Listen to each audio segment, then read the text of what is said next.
지금 좋아하는 사람이 누군데? 여러분 안녕하십니까? 학생 신상 드라마를 소개하는 따상마입니다. 그럼 이제부터 미지의 서울 5회 6회로 흠뻑 빠져 들어가 봅시다. 그리고 미지가 가슴에 새기는 할머니의 말씀. 어제는 끝났다. 내일은 멀었다. 오늘은 아직이다. 우리 오늘 열심히 살자. 내 마음을 어루만져주는 말들을 놓치지 마시고 끝까지 보시기를 추천드립니다. 내가 너로 살게. 넌 나로 살아. 그저 장난처럼 시작된 인생 체인지. 하지만 살아보니 알게 된다. 다른 사람의 삶도 결국 자신만의 슬픔과 고통을 껴안고 있다는 걸. 미지의 서울 5에서 6화는 미래와 미지, 호수와 세진, 그들 사이의 복잡한 진심과 침묵이 만들어내는 섬세한 파문을 그린다. 진심은 왜 항상 멀리 돌아서야 도착하는 걸까? 에피소드 1. 도망치지 않기로 했어요. 유미래의 고백 없는 투쟁기. 아픈데도 왜 말 안 했어? 이호수의 물음에 유미래는 대답하지 못한다. 그 시절 그녀는 숨기고 참아야만 했으니까. 유미래의 고등학교 시절부터 시작된다. 선천적인 심장질환을 안고 태어난 유미래는 이미 수차례의 수술을 겪었고 누구보다 자신의 몸 상태가 시험에 미칠 영향을 잘 알고 있었다. 그래서 그녀는 아파도 참았다. 수능이 끝날 때까지만. 단 하루만 더. 그게 그녀의 전부였다. 하지만 어느 날 학교에서는 이상한 소문이 돌기 시작했다. 경시대회 준비 도중 쓰러진 유미래를 이호수가 안아 올렸다는 이야기.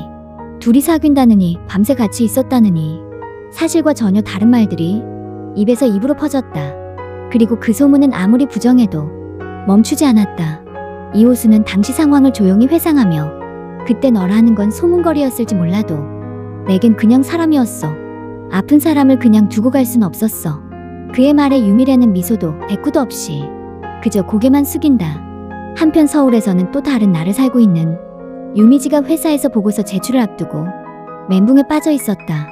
엑셀은 어렵고 용어는 낯설고 상사의 말은 따갑기만 하다.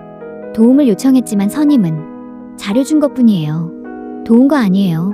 라는 말만 툭 던지고 간다.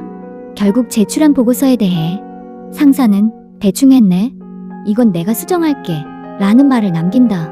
미지는 아무 말도 못하고 원본 파일을 건넨다. 최선을 다했지만 부족했던 건 내 책임이라는 걸 누구보다도 잘 알기 때문이다. 밤이 되자 미지는 자취방 창가에 앉아 중얼거린다. 걷는 법을 잊어버린 적이 있어요? 발이 멈춰져서 정류장에 앉아 있었어요. 다들 이상하게 쳐다보는데 나는 그냥 움직일 수가 없었어요. 그날 그녀는 도움을 청할 데가 없어. 오직 할머니에게만 전화를 걸었다. 그리고 무작정 걸어서 4시간 할머니 앞에서 무너지듯 울며 말했다. 도망치지 않겠다고 약속할게요. 할머니는 말씀하셨다. 어제는 끝났고 내일은 멀었다. 오늘은 아직이다. 미지야, 우리 오늘을 살자. 그 약속이 그녀를 다시 세우고 있었다. 여러분 이제 모두 힘모아 구독과 좋아요를 꾹 눌러주세요. 그러면 아프니까 청춘이다. 자매들이 고군분투하는 일상에 큰 힘이 된답니다. 에피소드 2. 밖은 가짜고 여기 있는 게 진짜야. 밤늦게 갑작스레 쏟아진 폭우. 지하철도 끊기고 길은 잠겼다. 정전된 농장. 그곳엔 우연처럼 한세진과 미지만 남게 된다. 세진은 말없이 휴대폰을 확인한다. 세진은 조심스럽게 묻는다. 집에 전화는 했어요? 미지는 고개를 끄덕이며 말한다. 오늘은 안 들어간다고 했어요. 그리고 조용히 말한다. 이 상황 누가 보면 또 소문나겠네요. 잠시 침묵. 그리고 그녀는 말한다.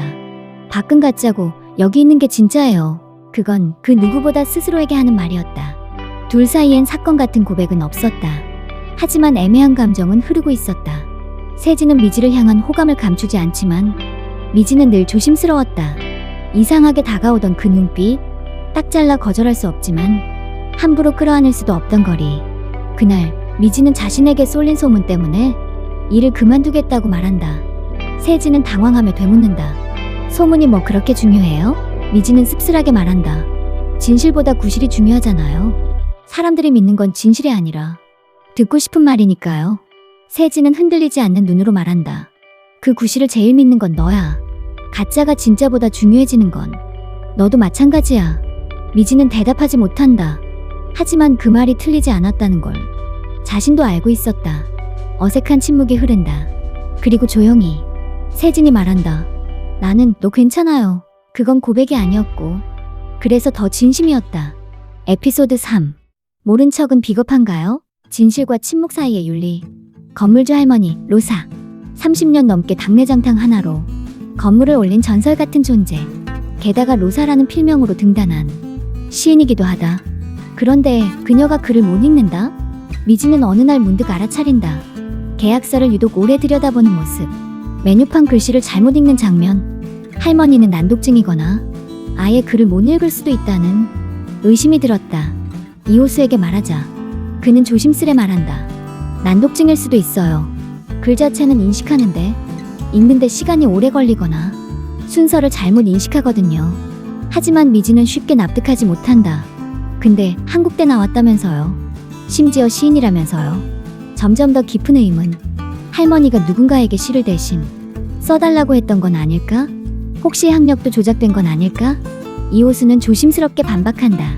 뭘 숨기든 이유가 있겠죠. 파헤치는 것도 이유가 있어야 하고. 미지는 대답한다. 그분 시를 보고 나 살고 싶다고 생각했어요. 근데 그게 진짜 아니면 나도 속은 거잖아요. 그날 밤 혼자 방에 돌아온 미지는 생각에 잠긴다. 침묵은 무지인가 배려인가? 진실을 파헤치는 게 정의인가? 잔인함인가? 결국 미지는 말한다. 이 얘긴 못 들은 걸로 할게요. 그녀는 침묵을 선택한다. 아직 받아들일 준비가 안 된 것이다. 그리고 이호수는 그녀의 말 없는 결정을 조용히 지켜본다. 미지의 서울 5에서 6회는 서로의 마음이 정면으로 부딪히기보다는 스치고 맴돌고 결국 침묵 속으로 흘러가는 과정을 섬세하게 따라간다. 누군가는 소문이 무서워 진짜를 포기하고 누군가는 진실이 무거워 침묵을 택한다. 그리고 또 누군가는 오해와 상처를 껴안은 채 차마 꺼내지 못한 한마디를 가슴속에 담아둔다. 이야기 속 인물들은 모두 다르게 아프고 다르게 말하지 못하며 다르게 견디고 있다. 그런데 아이러니하게도 그 다름이 우리를 더 이해하게 만들고 더 가까워지게 한다. 진심은 항상 커다란 소리로 들리지 않는다. 그저 조용히 말없이 그 사람 곁을 오래 머무는 것으로 증명될 뿐이다. 그리고 그 모든 감정의 진동 위에서 우리는 오늘도 조금씩 누군가의 삶을 이해하게 된다. 여러분 여기까지 오시느라 수고 많으셨습니다. 그럼 이제 한숨 크게 쉬시고 구독과 좋아요를 꾹 눌러주세요. 그러면 아프니까 청춘이다. 자매들이 하루하루를 살아가는데 큰 힘이 된답니다. 여러분 감사합니다. 이제 다음 회에서 뵙겠습니다.